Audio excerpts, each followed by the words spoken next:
आप अगर प्रधानमंत्री जी की रैली को भी ध्यान से सुनेंगे तो कुछ दिन पहले कह रहे थे 135 करोड़ 135 करोड़, आजकल कहते हैं 140 करोड़। तो 135 करोड़ से 140 करोड़ हम कैसे हो गए हैं? क्या सचमुच 140 करोड़ हुए हैं कि 139 करोड़ ही हो रहे हैं? ये आंकड़ा तो सरकार को इकट्ठा करना चाहिए, सरकार को ये आंकड़ा जारी करना चाहिए। और जब गिन ही रहे हैं, पेड़ गिन लेते हैं, पशु गिन लेते हैं, शिशु गिन लेते हैं, तो जाति भी गिन लीजिए। आज देश को आखिर पता तो चले कि किस वर्ग के लोगों की वास्तविक हालत क्या है। यह भी तो हो सकता है ना, सरकार ने ही किया है कि इस देश में 10% ईडब्ल्यूएस के आधार पर रिजर्वेशन दिया है, और कांग्रेस पार्टी ने, भारतीय राष्ट्रीय कांग्रेस ने उसका समर्थन किया कि अगर आपके पास यह आंकड़ा है कि जनरल कैटेगरी के लोग भी गरीब हैं, अगर आप उनको मदद देना चाहते हैं तो मदद दीजिए।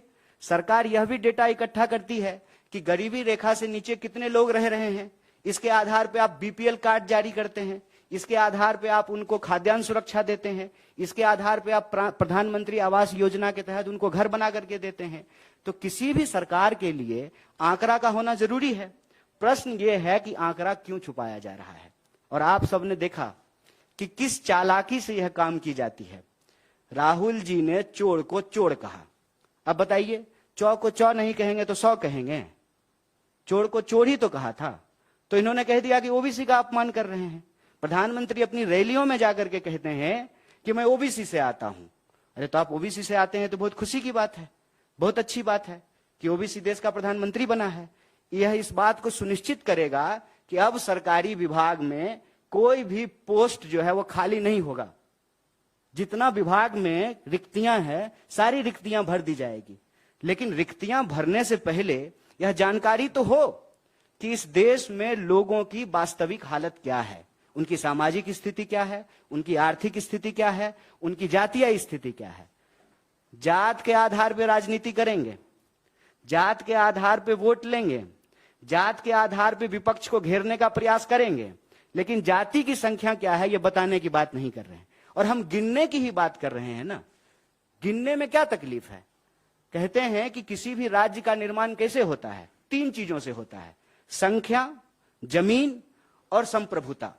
तो संख्या तो पता होना चाहिए ना कि भारतीय राज्य की सीमाओं के भीतर कितने भारतीय रहते हैं, उनकी वास्तविक हालत क्या है, चाहे वो किसी भी वर्ग से आते हो।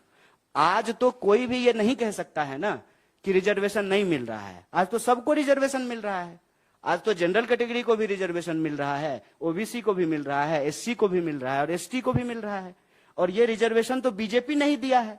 तो बीजेपी को यह बात स्पष्ट करना चाहिए। और आरएसएस के प्रमुख का कई बार आप लोग बयान सुन चुके होंगे कि वो कहते हैं कि हम रिव्यू करना चाहते हैं, रिजर्वेशन पॉलिसी का हम रिव्यू करना चाहते हैं। तो बिना डेटा का आप रिव्यू कैसे करेंगे? जब आपके पास आंकड़ा ही नहीं होगा तो आप क्या रिव्यू करना चाहते हैं? इसका मतलब यह है कि बीजेपी असल चाहती है कि गुड़ खाएं गुलगुल्ला से परहेज। मतलब एक वर्ग को कह दें कि नहीं नहीं, गिनने की क्या जरूरत है, इससे समाज जो है उसमें जात पात फैलेगा, समाज में जातिवाद बढ़ेगा। अगर ओबीसी बोलने से समाज में जात पात फैलता है तो प्रधानमंत्री अपनी रैली में जाकर के ये क्यों कहते हैं कि मैं ओबीसी हूं? विपक्ष जब जेपीसी की मांग करता है, जब राहुल जी चोर को चोर कहते हैं, तो सरकार क्यों कहती है कि आप ओबीसी का अपमान कर रहे हैं? अगर यह शब्द बोलने से, यह शब्द कहने से, इसको गिनने से समाज में जात पात फैलता है तो बीजेपी इसके आधार पर राजनीति क्यों करती है? बीजेपी को अपना स्टैंड क्लियर करना चाहिए। बीजेपी को देश की जनता को जाकर के बताना चाहिए कि आप जनगणना कराना चाहते हैं कि नहीं कराना चाहते हैं। और आप जनगणना कराना चाहते हैं तो जनगणना कराइए, जैसे बिहार में हो रहा है। अगर आप नहीं कराना चाहते हैं तो वो भी प्रेस कॉन्फ्रेंस करके देश को बताइए कि हमको देश के लोगों को गिनने की जरूरत नहीं है, सरकार को लोगों को गिनने की जरूरत नहीं है। उनका दोस्त जो है ना वो डेटा इकट्ठा कर रहा है, जिसके आधार पे जो है वो चुनाव की नीति बना लेंगे। लेकिन सवाल यहां सरकार की नीति निर्धारण का है। कितने लोग किस घर में रहेंगे उसी के आधार पे आप कमरा बनवाएंगे ना। एक जो है बेडरूम बनवाएंगे, बच्चा हो गया है 2 तो एक जो है चिल्ड्रन रूम बनवाएंगे, गेस्ट आते हैं तो एक गेस्ट रूम बनवाएंगे। किसी भी नीति का निर्माण आप डेटा के आधार पे करेंगे। सरकार डेटा जारी नहीं करना चाहती है। और यह सवाल राहुल जी ने उठाया है, जो आज के लिए बहुत जरूरी सवाल है।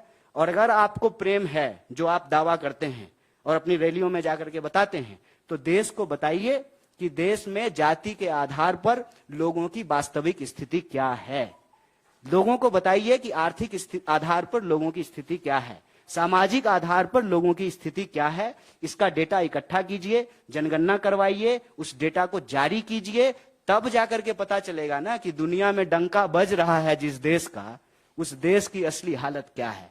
हम भारतीय राष्ट्रीय कांग्रेस की तरफ से यह मांग करते हैं और हमारे राष्ट्रीय अध्यक्ष माननीय मल्लिकार्जुन खड़गे साहब ने प्रधानमंत्री को चिट्ठी लिखा है। उस चिट्ठी में यह जिक्र किया है कि हम दोनों सदन में इस बात को उठाए हैं कि 2011 में जो जनगणना हुई थी उसकी रिपोर्ट को आप जारी कीजिए। 2021 में जो जनगणना होना था उस जनगणना को अविलंब शुरू कीजिए। और जब एक काम हो रहा है, एक पंथ दुई काज हो जाए, जब गिन ही रहे हैं तो सब आधार पे गिन लीजिए। जब हर आधार पे समाज में लोग रह रहे हैं तो हर आधार पे लोगों को गिन लीजिए। और सरकार के पास डेटा होना जरूरी है। सरकार अगर कहती है कि देश में खुशहाली है, देश में खुशहाली आई है, लोगों के बीच में प्रॉस्पेरिटी फैला है, तो यह बताने में क्या दिक्कत है कि देश में जो है कितने बेरोजगार हैं। आप सब लोग इस बात को जानते हैं कि सरकार ने सर्वे कराना बंद कर दिया है। सरकार के पास बेरोजगारों का कोई आंकड़ा नहीं है, क्योंकि सरकार रोजगार देने में इंटरेस्टेड ही नहीं है। इसीलिए जो है बेरोजगारों को गिनने के लिए तैयार नहीं है। भारतीय राष्ट्रीय कांग्रेस की तरफ से यह स्पष्ट और सीधा मांग है, अविलंब जनगणना करवाई जाए। और जनगणना तीनों आधार पे, जिस तरीके से 2011 में हुआ था, सामाजिक, आर्थिक और जातीय आधार पर, तीनों आधार पर जनगणना हो। अगर बिहार सरकार जाति की जनगणना करवा सकती है तो देश की सरकार भी करवा सकती है। और यह देश के लोगों का संवैधानिक बुनियादी अधिकार है कि उनको पता चले कि उनकी वास्तविक स्थिति क्या है। आप लोग बड़े धैर्य से हमको सुने, आपके जो प्रश्न होगा उसका भी हम धैर्य से जवाब देने का कोशिश करेंगे। बहुत बहुत शुक्रिया, बहुत धन्यवाद।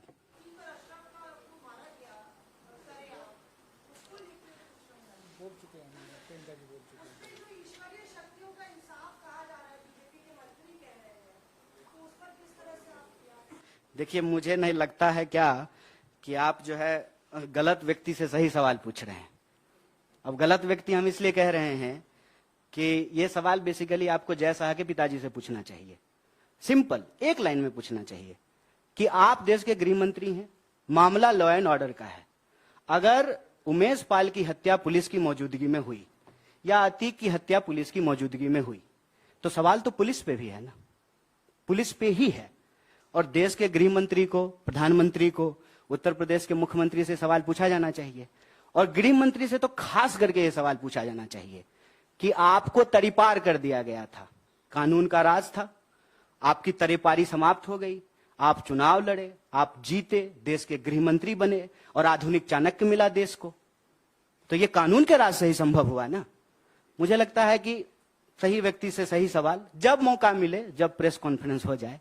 हम अभी जाति पे बात करने के लिए आए हैं, जनगणना पे बात करने के लिए आए हैं, सामाजिक, आर्थिक, जातीय स्थिति क्या है देश के लोगों की, उस पे बात करने के लिए आए हैं।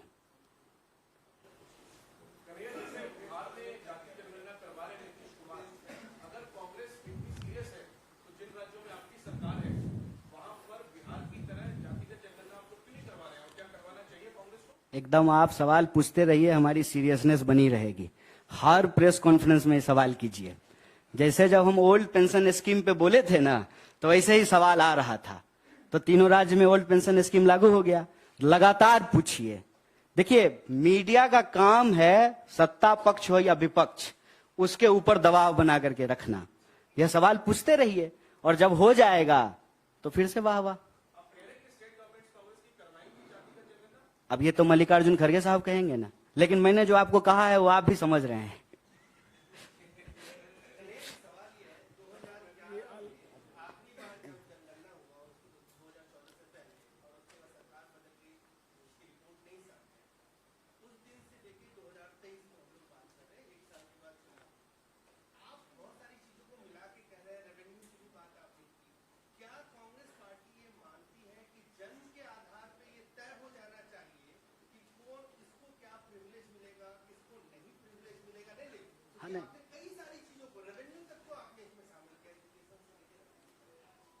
हम पीएचडी की है ना सर, इसलिए मेरा डेटा हमारे लिए बहुत इंपॉर्टेंट चीज है।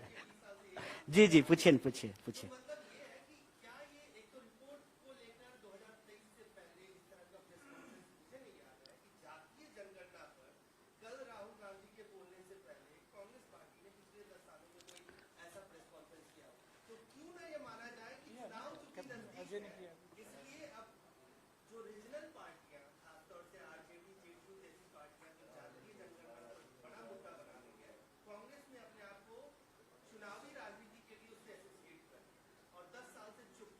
सर एक बात तो ये कि आप बिल्कुल पूछिए सर, आपका हक है कि आप सवाल पूछें और हम जितना भी दे सकें आपको जवाब दें। एक तो ऐसा नहीं है कि आज कर रहे हैं, अगर आप मेरे ही प्रेस कॉन्फ्रेंस को देखेंगे ना, बाकी और किसी का नाम नहीं ले रहे हैं, तो 31 तारीख को सूरत में जब हम प्रेस कॉन्फ्रेंस करने के लिए गए थे तो इस सवाल को उठाया था। राहुल जी भी बोल रहे हैं, इससे पहले कैप्टन अजय ने यहीं से जो है उन्होंने प्रेस कॉन्फ्रेंस किया था। और हम ये कह रहे हैं कि 2011 में जो है हमने ये सर्वे कराया, ये सर्वे है, हमने ये सर्वे कराया, जनगणना एक प्रकार का सर्वे है, हमने ये सर्वे कराया और रिपोर्ट तैयार होते होते हमारी सरकार चली गई, ठीक है। फिर ड्यू डेट जो था वो 2021 था, तो 2021 में सरकार ने कहा कि कोविड के चलते हम नहीं करा रहे हैं। अब देखिए,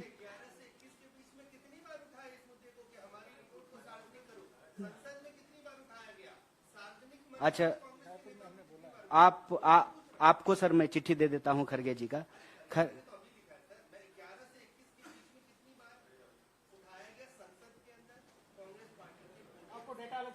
देखिए हमने ये सवाल उठाया है, ठीक है, और ये सवाल पर हम कोई जो है ना इफ बट नहीं कर रहे हैं, सीधा सा बात है। अगर हमको नहीं कराना होता तो 2011 में ही नहीं कराते, सीधी सी बात है।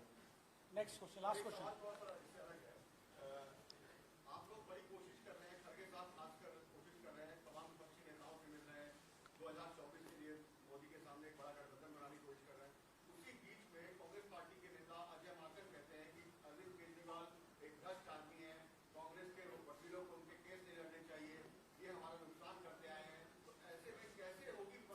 अच्छा, विपक्षी एकता पे एक अलग प्रेस कॉन्फ्रेंस किया जाएगा। मैडम कुछ पूछ रहे हैं।